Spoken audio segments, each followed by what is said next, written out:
Continuing our Azadi conversations, we are joined by the former Lieutenant Governor of Puducherry and also former IPS officer, very celebrated and somebody who's very strongly has very strong opinions on what our role as an individual is for our country, our dharma is for our country. Kiran Bedi ji. Kiran ji, namaste. Thank you very much. Happy Independence Day. And we had a bit of a conversation on an all-women's panel that we are there, and we're taking that Azadi conversation forward here. So let me first ask you some questions which we missed that day and some things which I wanted you to share with our viewers here. So we're taking that conversation on a one-on-one basis. What does the tricolour mean to you? And what should it mean to every Indian? You know, for me, the tricolour is the most sacred thing. It's my honor. It's my prestige. It's my value system. It's my sense of security. It's my pride. I believe the national flag is the biggest asset of any nation.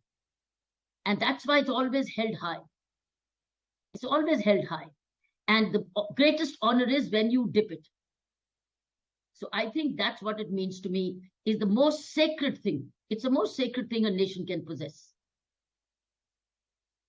There is a difference in how your generation or perhaps the generation that came through post-Azadi in the first 2-3 decades of strife, and now this generation that is largely the millennials, 90s onwards. Is there a difference in the way we perceive the tricolour to them? And what should the tricolour mean for the generation that is going to take India into the next 25 years, that is still when we turn 100? During my generation, we were seeing, feeling, and living. And we were closer to the movement.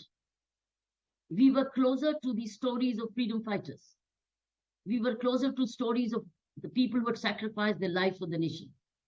Those unsung heroes we're talking about today, we're discovering them daily. I noticed that unsung heroes are being discovered every day. The All India Radio, the Doordarshan, and the televisions are discovering them. We lived them. We saw them. We heard many of them. So the freedom fighters. So we were so close. We were rubbing shoulders with freedom fighters. So we were living the flag. We were fluttering it, singing every day. The nation is that the following generations have drifted further away. Now the question is, we had a hiatus, we had a gap. If that kind of continuity had been remained, there would have been a similar sentiment, the anger we have, or the emotional connect we have to the flag. And you see, that's why you wanted to bring national anthem in the cinema halls. Why? Because people had forgotten, particularly in the non-Hindi speaking states, it was Hindi national anthem, and they didn't know. And they had to fumble or they had to mumble, because I saw it. Not that they were less patriotic, but they did not know it. They were not being taught enough, or they were not singing enough. So assemblies did not sing, and they did not hear. So with the result that they drifted away.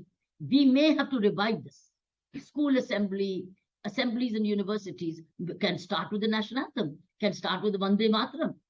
It can start with the Vande Mataram. After, when we're calling it the motherland, why should we not sing Vande Mataram?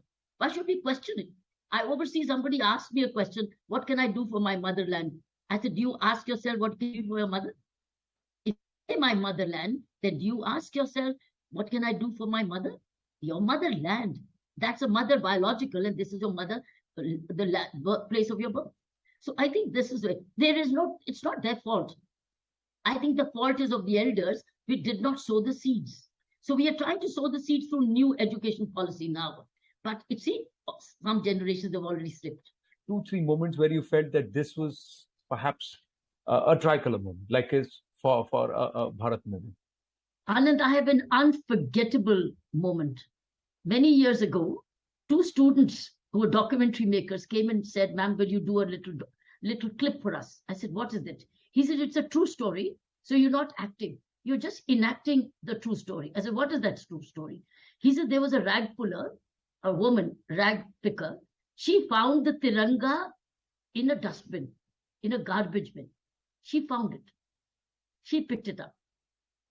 And when she picked it up, she found it was torn in some places. She sat down on the side of the road, put out from her old sari, picked out a piece. She darned that piece of cloth. She darned that flag. And she put it on her shoulder. And then she started to walk. And when she started to walk, she came across some flag flying somewhere on the pole.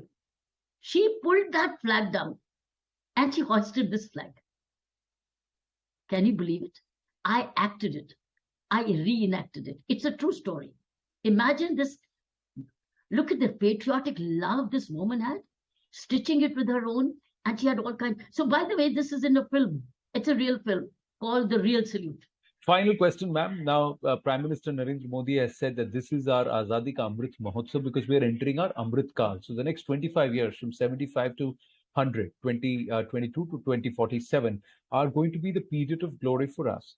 So I want to ask you, is there a message that you would like to give to our viewers as we continue to talk the way forward and we celebrate 75 years? Anand, we are a demographic dividend. The median age of Indian youth is only 28 years. And you know, Japan is 49 years. And Europe, etc., and USA is almost 43. And China, etc., is probably 37. So we are at median age of 28, 20 to be exact. I think it's India is a reservoir of youth energy. If we can channelize this energy, the next century belongs to us. But if we leave it frustrated, unskilled, unemployed, uneducated, not respecting the law, not knowing its history, away from its roots, no gratitude, then we are in for serious trouble. I think we have a big challenge before the political leadership of this country, the bureaucracy of this country, the parents of this country, the teachers of this country, community leaders of this country, whichever faith they may belong to. If we want to create this demographic dividend into a demographic dividend and not demographic challenge.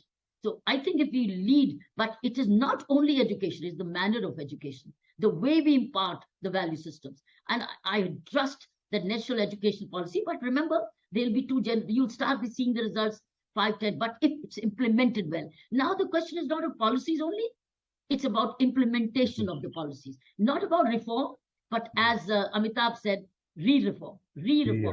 It's an area of re-reform. Thank you so much. Wonderful speaking with you. Happy Independence Day. Namaste. Happy Independence Day and Jai Hind. Jai Hind, ma'am. Thank you. Jai Hind.